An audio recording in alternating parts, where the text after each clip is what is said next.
Eclesiastes capítulo 1, do verso 12 ao verso 18, diz assim o texto: Eu, o pregador, venho sendo rei de Israel em Jerusalém.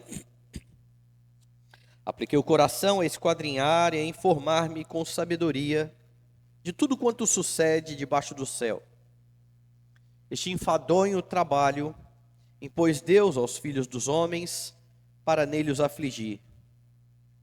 Atentei para todas as obras que se fazem debaixo do sol, e eis que tudo era vaidade e correr atrás do vento. Aquilo que é torto não se pode endireitar, e o que falta não se pode calcular.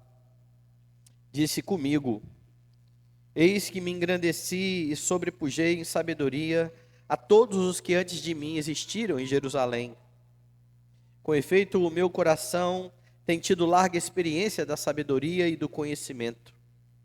Apliquei o coração a conhecer a sabedoria e a saber o que é a loucura e o que é estultícia. E vim a saber que também isto é correr atrás do vento. Porque na muita sabedoria há muito enfado, e quem aumenta a ciência aumenta tristeza. Oremos. Bendito e eterno Pai, soberano Senhor, quão bom e quão suave é viver unidos aos nossos irmãos e poder na manhã do dia do Senhor, juntos, exaltar a Tua majestade, agradecendo ao Senhor a redenção que temos em Cristo, o cuidado paternal do Senhor na nossa vida, e na expectativa de agora ouvir a Tua voz, ser instruídos, Pai, por meio da Tua palavra viva e eficaz.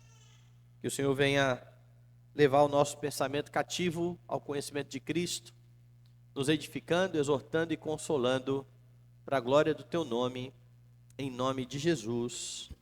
Amém.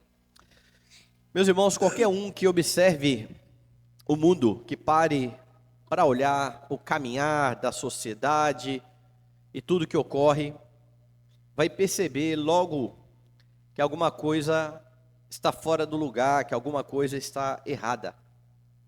E a prova disso são as ideologias e filosofias que existem.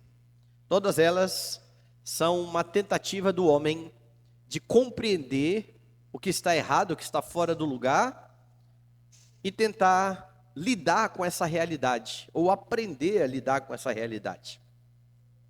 O grande problema é que sem a revelação de Deus, o homem pode até observar, mas ele vai viver a tatear.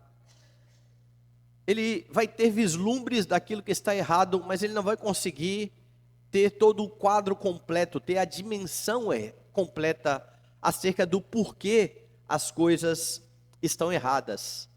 Isso porque ele não consegue entender a vida pelo prisma da criação, da queda e da redenção. Você já viu aqui que nos versículos 1 a 3, Salomão instigou os seus leitores a pensar na brevidade da vida. Ele diz: a sua vida é como uma névoa, a sua vida passa muito rápido, e é exatamente por conta disso que você precisa de um propósito. Salomão fala aqui acerca da total falta de propósito dos homens que vivem debaixo do sol. Dos versos 4 a 11, ele demonstrou que quando o propósito do homem não é a glória de Deus, ele começa então a enxergar a vida como enfadonha.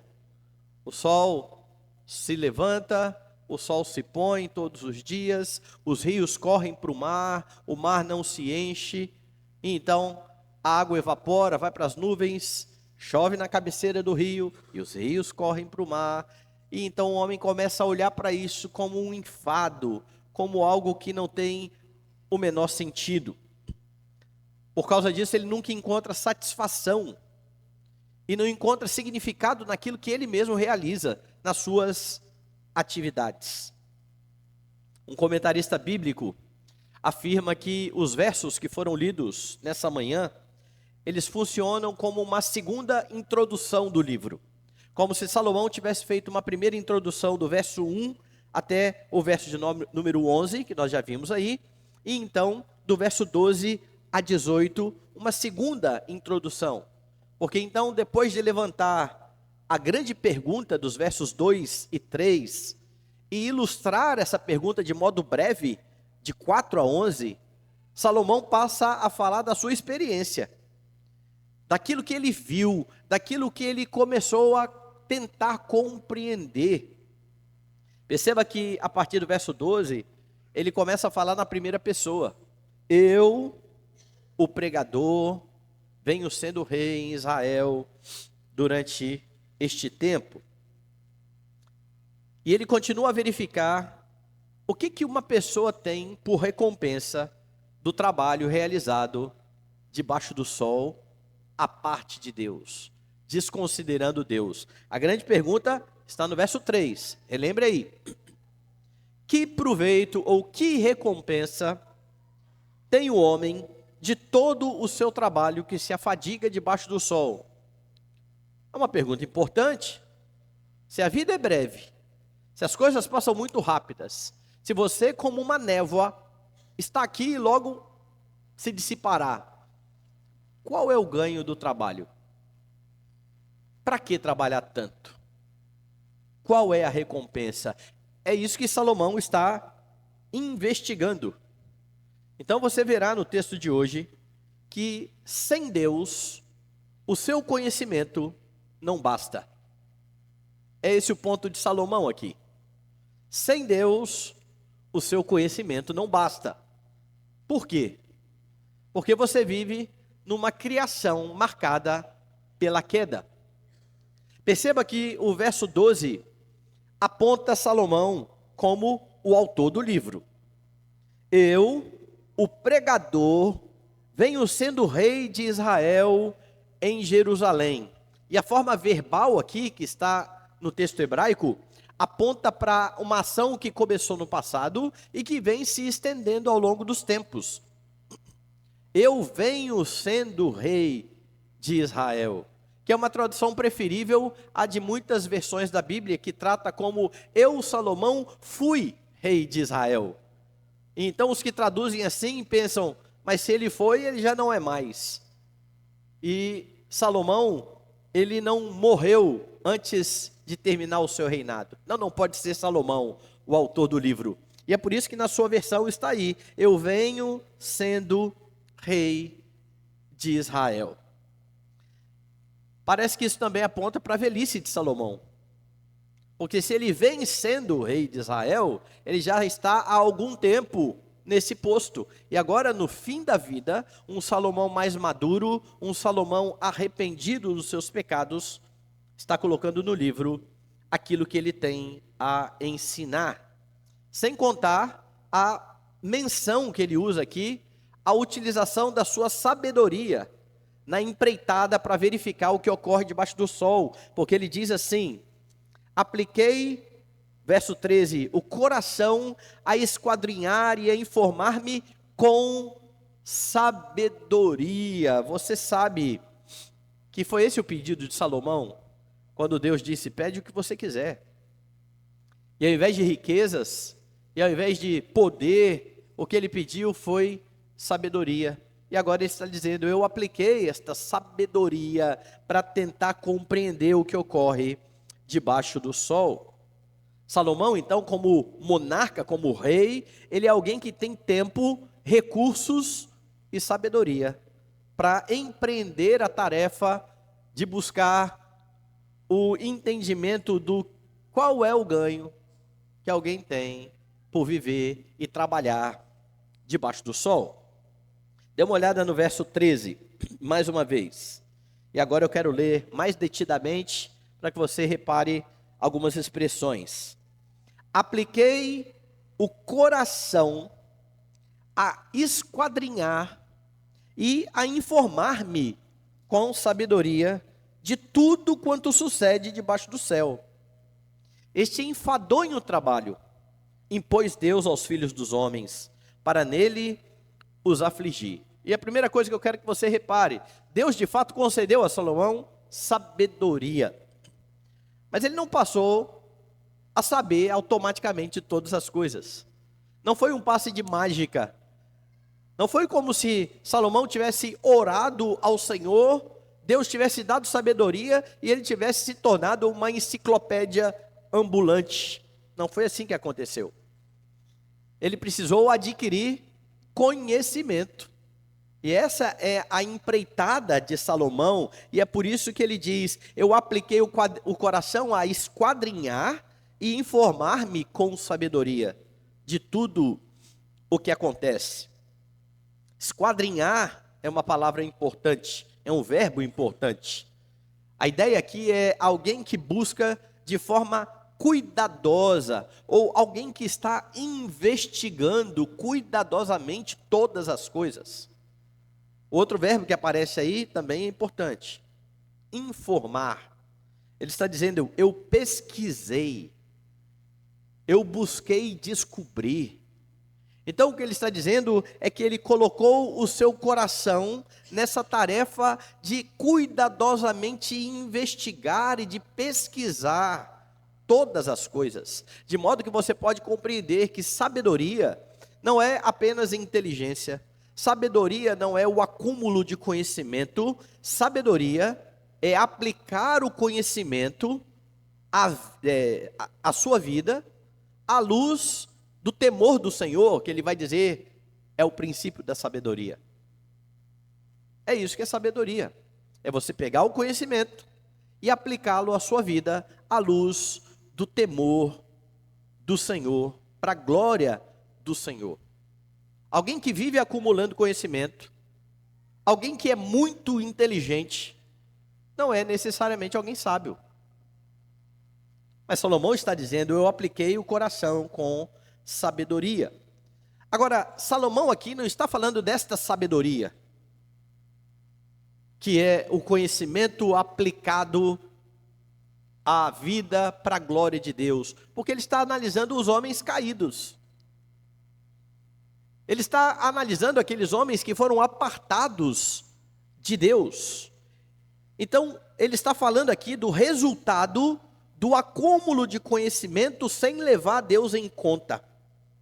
E é por isso que ele fala que este é um árduo trabalho. Esse árduo trabalho, diz aí Salomão, impôs Deus aos filhos dos homens para nele os afligir. E você precisa lembrar aqui necessariamente da queda de Gênesis, quando Deus então vai dizer para Adão que maldita era a terra por causa do pecado dele. Quando Deus diz a Adão que agora o trabalho, que seria algo prazeroso, teria peso. Ele comeria o pão do suor do seu rosto, um enfadonho trabalho, como diz Salomão aqui nesse texto. Agora lembre como que Paulo se refere a isso. Lá em Romanos capítulo 8, abra sua Bíblia. Dê uma olhada no verso 18. Paulo agora está falando aos crentes de Roma, e ele lembra: porque para mim tenho por certo que os sofrimentos do tempo presente não podem ser comparados com a glória a ser revelada em nós. A ardente expectativa da criação aguarda a revelação dos filhos de Deus, pois a criação está sujeita à vaidade, não voluntariamente, mas por causa daquele que a sujeitou. Percebe que Paulo faz o mesmo tipo de contraste? Aqui você sofre, aqui o trabalho é penoso, aqui a criação está sujeita à queda, mas a própria criação está aguardando a redenção dos filhos de Deus. E aquilo que você experimenta aqui, por mais terrível que seja, não pode ofuscar aquilo que você tem em Cristo, a glória que você receberá no Senhor Jesus Cristo. É essa a ideia de Paulo. Mas retorne lá a Salomão. Diante desse quadro, a conclusão de Salomão é terrível. Verso 14. Ele diz assim: atentei para todas as obras, que se fazem debaixo do sol, e eis que tudo era vaidade e correr atrás do vento.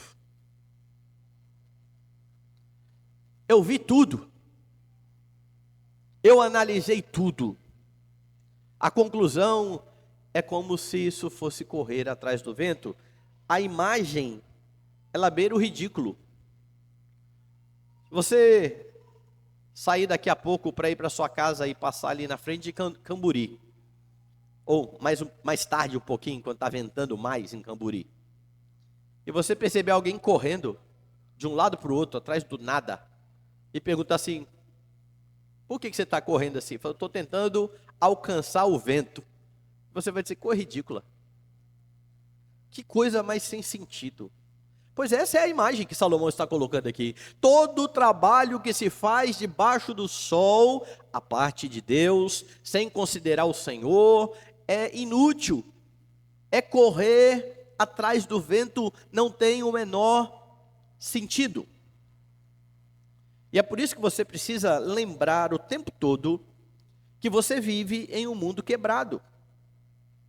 Você precisa lembrar o tempo todo que o pecado trouxe consequências terríveis, e a não ser que você esteja caminhando debaixo de Cristo, que é o sol da justiça, a vida nesse mundo, ou como Salomão descreve, a vida debaixo do sol, será em glória. Você vai chegar ao fim da vida frustrado.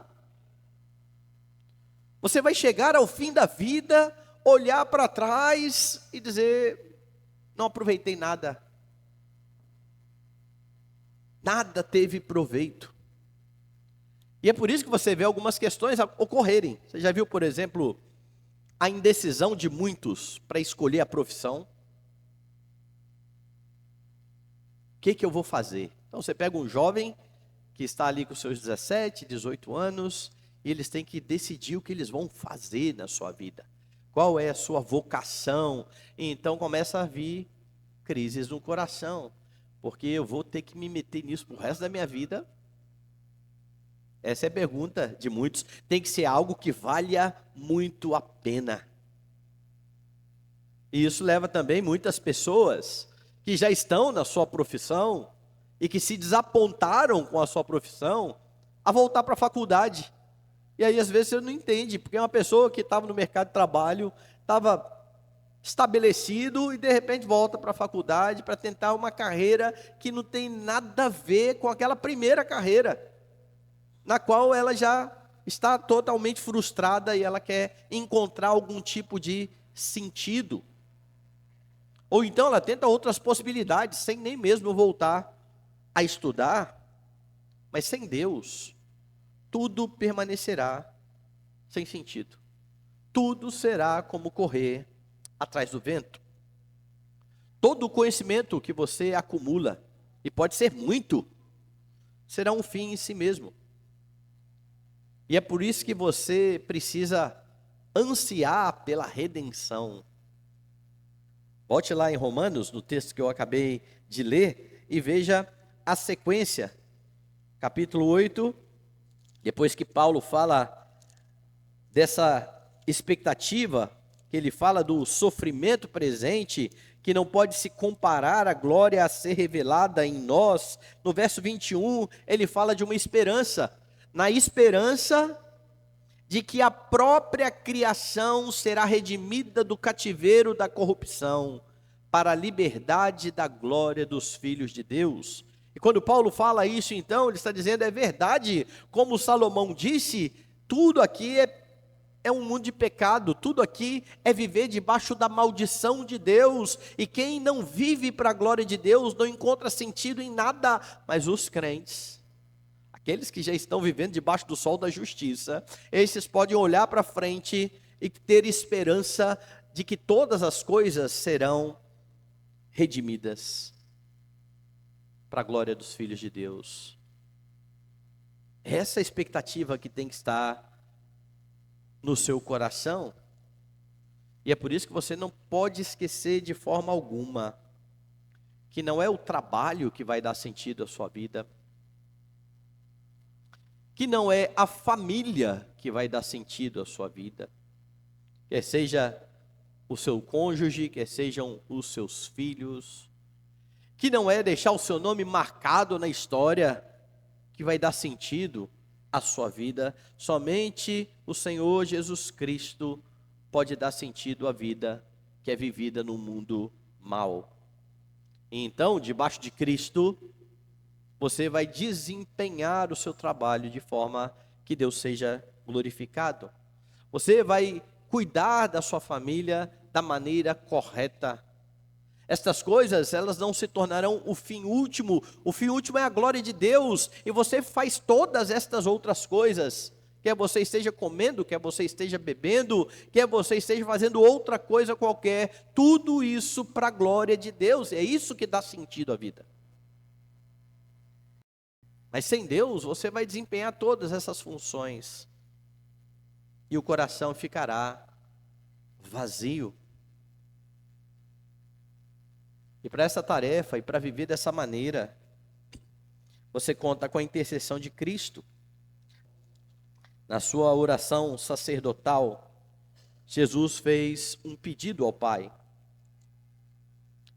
Verso 15: não peço que os tires do mundo, e sim que os guardes do mal. É verdade, o mundo é mau. Mas os crentes, eles não vão ser retirados do mundo. Os crentes não vão para um monastério. Eles não vão montar uma cidade só de crentes, onde eles vão conviver uns com os outros apenas, tentando se livrar da maldade que tem nesse mundo. Não, eles estão vivendo no mundo, mas com a proteção do seu Senhor, que roga ao Pai que livre os seus do mundo, para que livrados do mundo e do mal do mundo, você seja de fato sal da terra e luz do mundo. Se você voltar a Eclesiastes, você vai perceber então a constatação que Salomão faz no verso 15. Aquilo que é torto não se pode endireitar, e o que falta não se pode calcular. Lembre que Salomão está falando acerca das consequências da queda. Elas foram terríveis, tanto para a terra que foi amaldiçoada pelo pecado, quanto para o homem que agora está morto em seus delitos e pecados.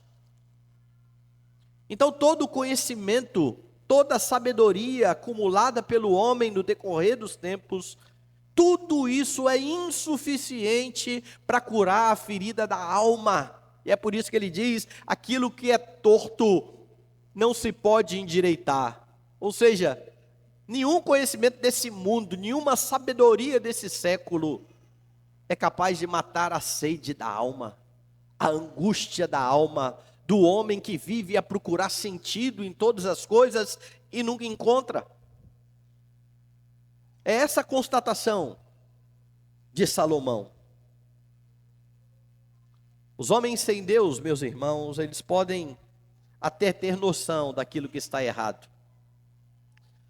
mas eles não conseguem perceber o todo, e é por isso que eles trazem soluções insatisfatórias. Eles são como, já disse um teólogo, cegos que são colocados para apalpar um elefante e depois eles vão descrever o elefante. Então se pergunta para o primeiro cego como é um elefante e como ele enxergou com as suas mãos tocando, e ele tocou na parte de marfim aqui do elefante. Ele disse: um elefante é como uma espada. Daí a pouco o outro que pegou no rabinho do elefante, aquele rabinho pequenininho, disse: não, um elefante parece mais com um fio, bem fininho. Então o outro cego se apresenta e diz: não, o elefante, ele é como um poste rígido, porque ele tateou as pernas do elefante. O último disse: não, o elefante parece uma mangueira, porque ele pegou a tromba do elefante. E cada um destes cegos descreveu uma parte correta do elefante. Eles não estão errados naquilo que eles estão descrevendo, no aspecto que eles estão descrevendo, mas eles não conseguem ver o elefante. Eles não sabem que o elefante é isso tudo.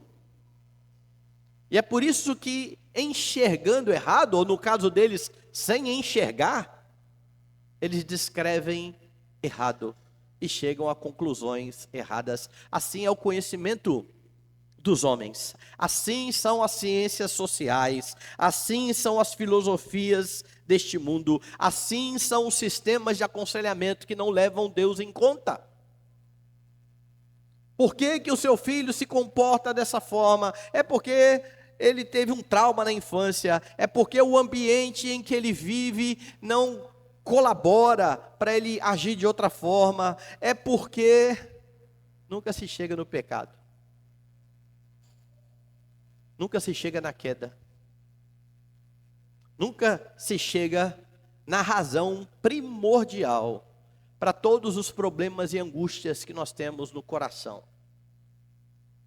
Algumas descrições são até corretas, porque eles estão vendo o que está acontecendo, mas porque a causa disso não está sendo vista corretamente, a solução também vai ser insatisfatória. Eles podem perceber o erro, mas eles não conseguem levar a alma à satisfação.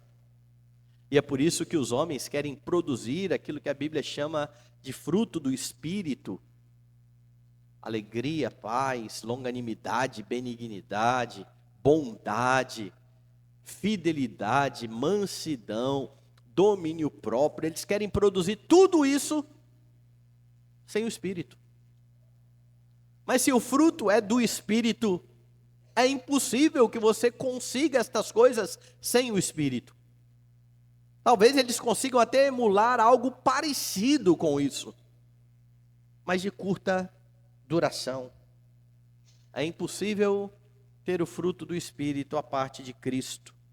E é por isso que o seu conhecimento não basta. Você vive num mundo quebrado pelo pecado, mas não só isso. O seu conhecimento não basta, e por isso você viverá frustrado. Esse vai ser o resultado.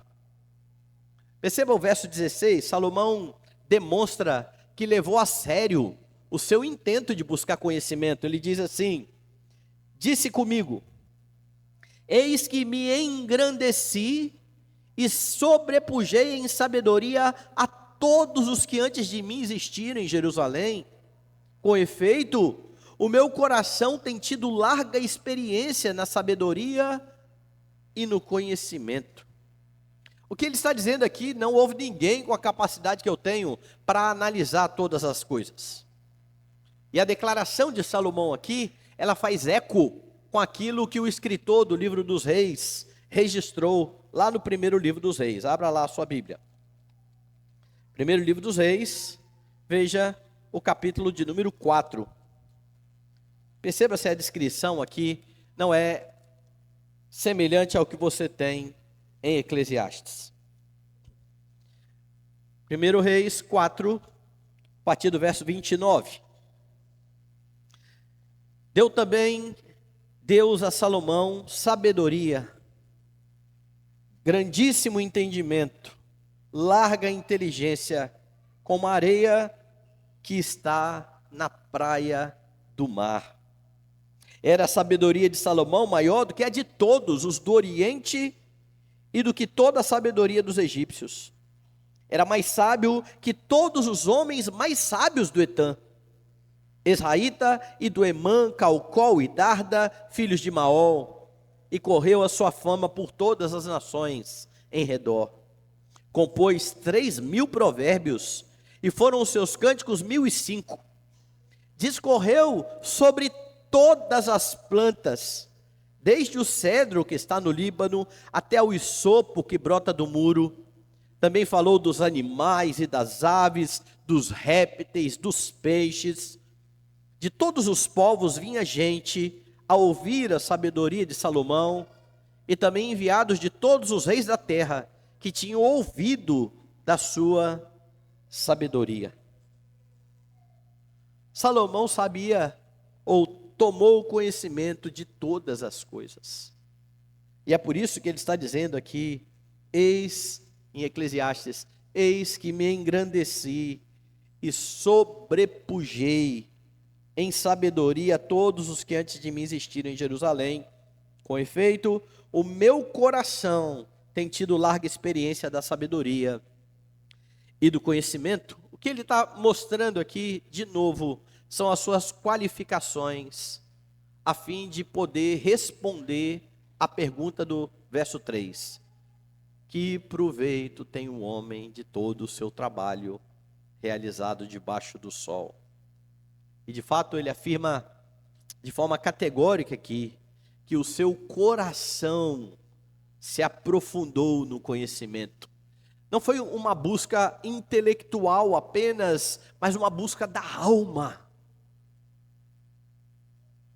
Não tinha a ver como melhorar técnicas de trabalho, como catalogar melhor as plantas, os animais, mas como estas coisas podem dar sentido à vida. Como que o trabalho pode trazer esse tipo de satisfação?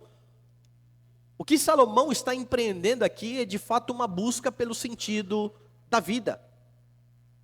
E então no verso 17, como comenta Philip Ryken, Salomão procura contrastar aí a sabedoria com a loucura. Veja o que ele diz no verso 17. Apliquei o coração a conhecer a sabedoria e a saber o que é loucura e o que é estultícia, e vim a saber que também isto é correr atrás do vento. E quando ele diz aqui loucura e estultícia, Salomão não está falando sobre insanidade mental, não é esse tipo de loucura que ele tem em mente aqui. Ele está falando sobre imoralidade. É assim que essa palavra é usada no Antigo Testamento. Loucura, imoralidade. Ele descreve a loucura de viver longe de Deus, a loucura de viver em desobediência a Deus, seguindo os desejos do coração. E perceba, Salomão fez isso. O homem mais sábio do mundo seguiu os desejos do seu coração e teve 1000 mulheres e se dobrou aos ídolos dessas mulheres. Isso é loucura. É esse tipo de loucura que Salomão tem em mente, porque se sabedoria, como eu já afirmei, é aplicar o conhecimento à vida, à luz do temor do Senhor e para a glória do Senhor, loucura e estultícia são exatamente o oposto. É você adquirir conhecimento e usá-lo de forma autônoma. É colocar a própria vontade no lugar de Deus, o que leva inevitavelmente à rebelião moral. É por isso que o resultado está aí no verso de número 18. Porque na muita sabedoria há muito enfado, e quem aumenta a ciência, aumenta a tristeza. O que ele está dizendo aqui é que quanto mais conhecimento acumulado, quanto mais percepção daquilo que está errado, maior a sensação de vazio, maior a sensação de incapacidade daqueles que estão longe do Senhor. É algo terrível você perceber algo quebrado e não poder consertar. Você até sabe qual é o problema, mas você não tem condição de melhorar nada. O ímpio até medita naquilo que está errado, mas ele nunca vai conseguir, por mais conhecimento que ele tenha, trazer paz à sua alma. Daí a frustração e a tristeza. Meus irmãos, a busca pelo entendimento do certo e do errado, sem Deus, redunda em moralidade autônoma. Só isso. Contudo, essa moralidade não vai seguir o padrão da revelação de Deus. Essa moralidade seguirá padrões mundanos. A mulher ouviu da serpente lá no jardim do Éden que ao comer do fruto do conhecimento do bem e do mal, tanto ela quanto o seu marido seriam como Deus, conhecedores do bem e do mal, porque até então é Deus quem está dizendo, faça isso, não faça isso. É Deus quem determina o que é bom, é Deus quem determina o que é mal, é Deus quem mostra o caminho que se deve andar. E então a serpente diz, vocês não precisam de Deus, vocês podem definir isso. Por que Deus tem que ficar se intrometendo na vida de vocês? Por que Deus é que tem que dizer o que vocês devem fazer? Por que Deus é quem tem que proibir algo a vocês? Comam do fruto. Vocês serão conhecedores do bem e do mal. E então eles comem do fruto. Mas essa autonomia leva, na verdade, à separação de Deus. Adão corre do seu Criador. Ele foge. E é por isso, meus irmãos, que muitos homens, herdeiros de Adão, tentam negar a Deus. E o resultado daqueles que tentam negar a Deus é sempre uma vida corrompida. Perceba como o Salmo 14 fala acerca disso. Porque você tem, primeiramente aqui, uma afirmação. E depois uma consequência. A afirmação: diz o insensato, diz o tolo, no seu coração, não há Deus. Deus não existe. Essa é a fala do insensato. É uma tentativa de anular Deus.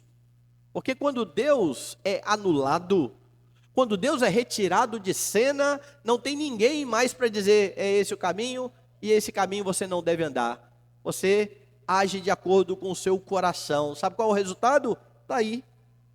Corrompem-se e praticam abominação. Já não há quem faça o bem.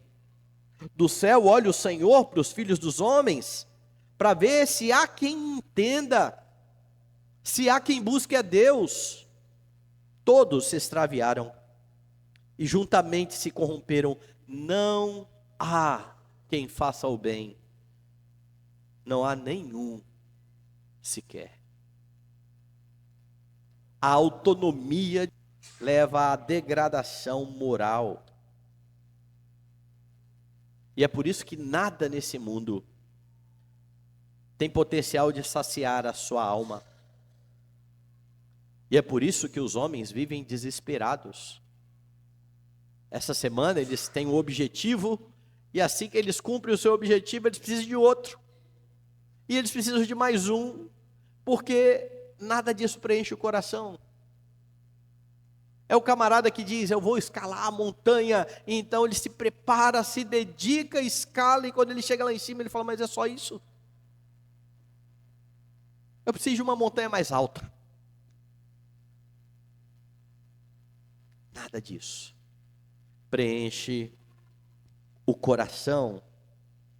O pior são os crentes, aqueles que já se encontram em Cristo, aqueles que conhecem a palavra do Senhor, aqueles que já sabem que Cristo é a sabedoria de Deus, mas que em vez de confiar no seu Redentor, acabam querendo também andar por seus próprios caminhos.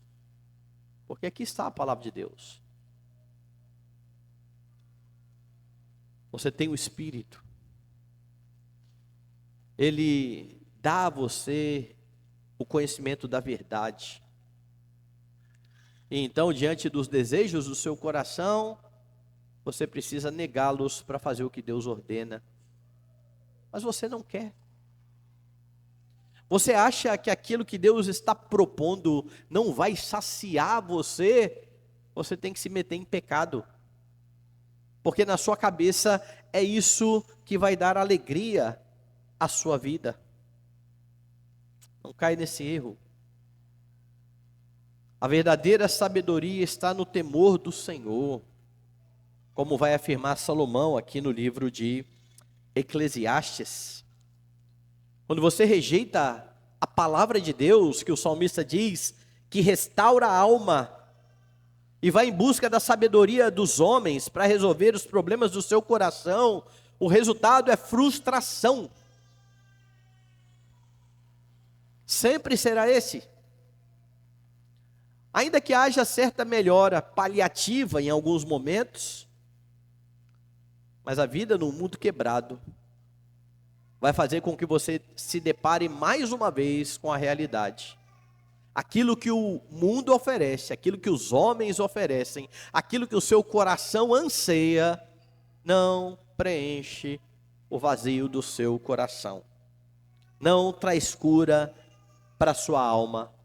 Você continuará experimentando de sabores. Em Cristo é diferente. Em Cristo você aprende a andar contente em toda e qualquer situação. O coração que está em Cristo não depende das circunstâncias. O coração que está em Cristo não depende do resultado das obras que são empreendidas, porque ele glorificará a Deus no processo. E se o resultado final for aquele almejado, Deus será honrado. E se não for, Deus também será honrado, porque tudo foi feito para a glória dele, com a disposição de bendizer o seu nome. Cristo traz sentido à sua vida. O conhecimento, meus irmãos, serve para muitas coisas, mas só o Senhor Jesus Cristo pode redimir a alma cansada. Só Ele pode trazer satisfação à alma atormentada. O que você tem aqui então é Salomão, o rei que pediu sabedoria a Deus, observando a realidade, e após observar a realidade de um mundo quebrado, ele reconhece a incapacidade humana de consertar essa realidade. O resultado da autonomia humana é frustração. É por isso que sem Deus o seu conhecimento não basta. Você vive num mundo quebrado, você vive num mundo marcado pela queda. Sem Deus o seu conhecimento não basta, e é por isso que você vai terminar frustrado. A boa notícia da Escritura é que, para que aquele homem que foi apartado de Deus no Éden, pudesse novamente se voltar ao Senhor, Jesus Cristo, aquele que é mais sábio do que Salomão, se fez carne e habitou entre nós. Cristo, a sabedoria de Deus, andou com o seu povo, redimiu pecadores. Ele viveu de uma forma santa no mundo corrompido pelo pecado, porque ele sempre esteve junto ao Pai. E como eu mostrei, ele orou ao Pai para que você possa viver nesse mesmo mundo corrompido pelo pecado, imitando as suas obras, imitando o seu caminhar, vivendo para Ele. A obra que ele realizou para a glória do Pai não terminou em frustração, pelo contrário, Isaías diz, ele viu o fruto do penoso trabalho da sua alma e ficou satisfeito. Ele redimiu a muitos dos seus irmãos. Salomão então está constatando aqui em Eclesiastes que a busca de autonomia, essa autonomia intelectual do homem no Éden, descambou apenas em frustração, quando o homem se depara com os limites dessa autonomia. Jesus, a sabedoria de Deus, é a resposta para os anseios do homem. Como afirma Paulo, nele estão ocultos todos os tesouros da sabedoria e do conhecimento. É em Cristo que o conhecimento, que o acúmulo de informações se torna sabedoria. Porque tudo isso será aplicado para a glória de Deus. Você lembra o que o homem fez logo depois da queda? Caim constrói uma cidade. Conhecimento é preciso para isso. Envolve tecnologia. Envolve muitas coisas. E o que ele faz com a cidade? Glória para ele. Põe o nome do seu filho. Os homens em Babel, eles querem construir uma grande torre. Qual é o objetivo? Tornar o nosso nome célebre. Isso é tolice. Em Cristo, o conhecimento se torna sabedoria, porque você vai aplicá-lo à sua vida de modo que Deus seja glorificado. Perceba que em Romanos, capítulo 11, depois de descrever toda a obra gloriosa do Senhor Jesus Cristo, Paulo termina maravilhado, e ele diz assim, Romanos 11, verso 33, ó profundidade da riqueza, tanto da sabedoria como do conhecimento de Deus, quão insondáveis são os seus juízos, e quão inescrutáveis os seus caminhos. Quem, pois, conheceu a mente do Senhor? Ou quem foi o seu conselheiro? Ou quem primeiro deu a ele para que lhe venha a ser restituído? Porque dele, e por meio dele, e para ele, são todas as coisas, a ele, pois, a glória eternamente. Amém. Você percebe a pergunta de Paulo? Quem conheceu a mente do Senhor? Pois ele vai dizer depois, nós, porém, temos a mente de Cristo. Meus irmãos, sem Deus o conhecimento não basta. Mas em Jesus Cristo você encontra a verdadeira sabedoria. Sua alma encontra descanso. Sua vida encontra sentido.